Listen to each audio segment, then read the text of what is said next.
Hey, this is Jeremy, and it's time to talk about Marty Supreme. Everybody wants to This is my part. Okay, so I saw Marty Supreme 2 days ago on December 24th, Christmas Eve. I'd never been to see a movie on Christmas Eve, let alone Christmas. It was one of the most uncomfortable viewing experiences of my life. I was sitting next to this woman whose perfume was so, like, when it's like thick and you can hardly breathe. It was like that. And she kept texting the whole time. So obviously I wish her no peace. But it was when I first walked in, it was like a whole family and the woman was sitting in my seat. So as I walked up and I saw this, when I got to that level, like I was kind of trying to get her attention and like pointing to the seat. And as I was doing that, her daughter, who's like on the other end of the family, took a photo. Like they were posing for a photo. And then, so this photo, I'm like standing next to her, like pointing to my seat.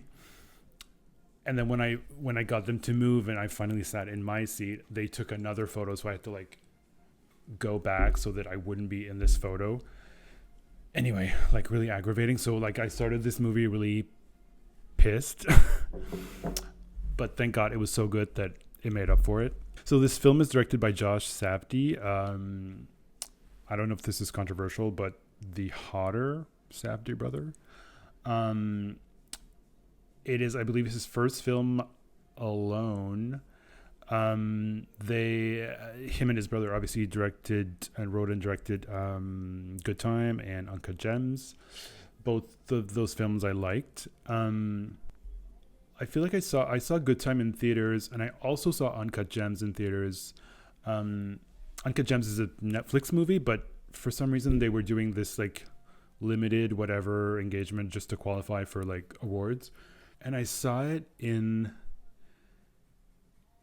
Because now, like with like the Knives Out movies, they just released them in like theaters for like a week or two, but like regular theaters. But back then, they were doing kind of these weird theaters. Like it wasn't in like the main theaters. And for people who like know Montreal, I saw Uncut Gems in an old mall behind the old Pizza Hut and the Toys R Us on the Carry. Like next to Namur metro station, there was this old mall that was like dead. Like I walked in there and there wasn't nobody anywhere, and I thought it was like it felt like it was closed. But there was this old dollar theater in that mall that I'd never heard of, and they were showing Uncut Gems for a few days, so I saw it there. And I feel like it added to the experience. It was kind of crazy and scary. But I haven't seen it since, and I think haven't seen Marty Supreme. I feel like I want to see the other two movies again. I feel like I might like them even more now. But anyway, Marty Supreme stars Timothée Chalamet, Gwyneth Paltrow, Odessa Ezion, Tyler the Creator, Kevin O'Leary, Fran Drescher, Sandra Bernhard, and a bunch of other people. It's the story of Marty Mauser, who is a ping pong player who already has like a certain level of success at the beginning of the movie. And he goes to Europe, and then he has this big hotel bill in Paris. And then essentially he's kind of like trying to make money to pay that hotel bill. Yeah, that's kind of the only reason he's trying to do everything he's trying to do throughout the movie. But it's like typical Safdie brother, like kind of like all this weird stressful shit is happening throughout. Here's like 2 or 3 days, but it feels like one night. And yeah, it's just like fast paced things happening one after the other, and it's very good. The performances are amazing. Timothy is great. Kevin O'Leary, who's from Shark Tank, is amazing. Gwyneth Paltrow is amazing as well, but I feel like she doesn't have much. I think she needed like another scene to kind of be like, okay, like this is a best supporting actress contender. Same for Odessa Ezion. I feel she's good, but like I needed a little bit more of her. the movie looks cool, like it's shot perfectly. Cinematography is great. The directing, obviously, the script as well. But it's one of those things, and I kept trying to put it into words since I saw the movie, like that films where like a sequence of crazy things happen to the character, but then it's somehow all linked to like the goal or the like the main story, as opposed to here where like a lot of random detours and subplots happen, but like that have not much to do with the main story, and that could have totally not been in the movie, but are just there to kind of like bring chaos. And I don't know if it's just me or like there's a difference there between chaos that has a link to the main story and chaos that's just there to like be chaotic. Regardless of that, it's still very much entertaining. Like in this case, like the whole dog subplot, like that has nothing to do with anything. It's just adding like craziness to the movie. But my favorite scenes in the movie are scenes where there's a lot of dialogue. So like there's two scenes in different restaurants with Timmy. The first one near the beginning of the movie in Paris, where he's like trying to impress people and he's being interviewed. And then a second one later on with Kevin O'Leary. And then also Gwyneth Paltrow and Timothy have this like little affair in the movie. And there's one scene in the morning where I think it's the afternoon where they just had sex and they're talking. That's a great scene in terms of dialogue and performances. And the movie has a great ending.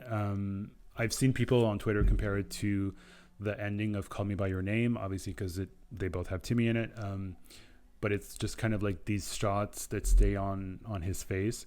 But it also reminded me of the ending of Enora last year, where it's like a steady shot. And it's just about the performance and the emotion. And I low-key love that.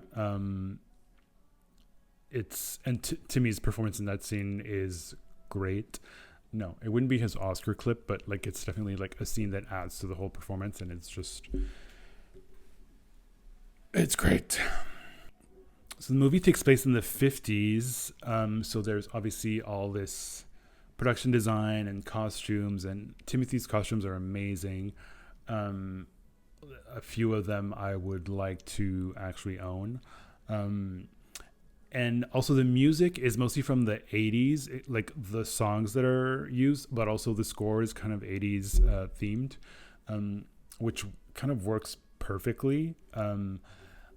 I've always loved like movies that have like kind of anachronistic music, like Marie Antoinette being one of the best examples. I like that. To me, music is about emotion and kind of like getting a feeling across, or just making a link between the story and the lyrics. Like, and it's music. It's the characters in the movie are not hearing this music. So like, it's okay to not have music that is from the actual time period. Like, it's like this rule, but like, obviously it is okay to break those rules. These rules make no sense. Yeah, I mean, I've talked about performances. Like, everyone's amazing. Odessa Azion, who I recently found out is Pamela Adlon's daughter. Pamela, who I love. They kind of have the same voice, which is great, like that husky voice. I hope to see more of her. I know she's in that new show, I Love LA, with Rachel Sennett, but I will not be watching that. Tyler, the Creator, was amazing. Sandra Bernhard, who I knew was in this movie, but she's not in the trailers or anything. So in the beginning of the movie, in the credits, like she gets like a single credit. So I was like, oh, maybe she has a bigger role, but she's basically in two scenes and we barely see her. Same thing for Fran Drescher. She's really not there a lot. So if you're going for Fran, maybe don't. But yeah, this is really Timmy's movie. Much has been said about movies banking on movie stars, like original movies. And from what I've been reading this morning, like it did amazing on its first day. There was like $10 million on Christmas Day. So it's going to be fine.